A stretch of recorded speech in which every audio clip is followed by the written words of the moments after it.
It's the first weekend of April, and I want to give an update around the major concerns and talking points and questions that people have had about what's been going on in the real estate market and what the path is moving forward. The number one concern across the board right now surrounds rent collections for the month of April, and we're wrapping those up this weekend, so we should have a very clear picture of the percentage of tenants that are paying versus those that are not. In the multifamily space, by talking to other owners, we estimate that around 70% of tenants will be paying this month.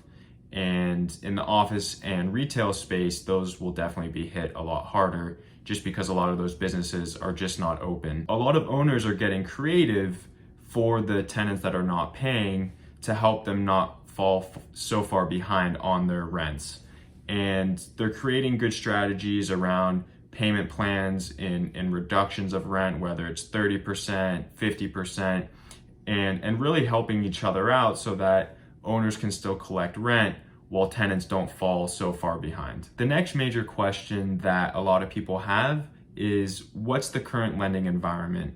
Are you able to secure financing for a new acquisition or refinance your current building? I did a LinkedIn post recently asking lenders and mortgage brokers to create clarity around this. And from what they said, debt is still out there. You're still able to secure new financing, but there's three major changes to the landscape. The first one being leverage. A lot of these banks are getting more conservative, lowering the amount of debt that they're placing into the market.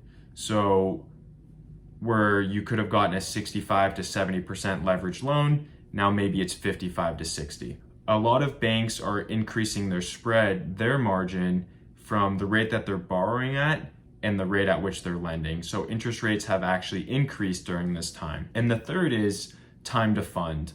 A lot of these banks are asking their clients to expect a longer timeline to close. Where they used to close in 45 days, maybe now it's going to take 60 to 75. The third update is what's happening on the transaction side of the business. And what we've seen over the past 2 weeks is a huge slowdown in the number of buildings being sold. And a lot of this just surrounds buyers who want to sit on their capital, stay liquid, in hopes that pricing is going to come down, the expectation that they're going to get buildings at a cheaper price. And we've even seen buyers canceling escrows, even forfeiting their deposits to get out of a deal. There is a huge potential for pricing to come down over the next 4 to 6 months. So for buyers who have capital right now on the sidelines, they will be able to jump in, assuming prices come down where they're getting better deals. I'm somebody who falls into the category that real estate will continue to appreciate as it historically has. So a price that we pay today, in 5 years, in 10 years, in 30 years, it's going to be worth more. On top of that, though, is accounting for any potential risk in today's market.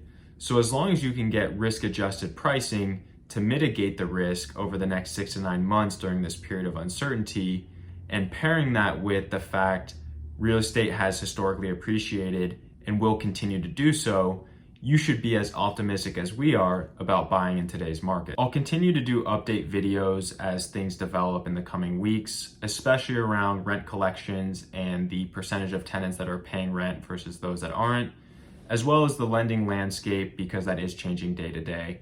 So if you have any questions, feel free to reach out or comment down below, and hopefully I can continue to create clarity and give you guys some insight.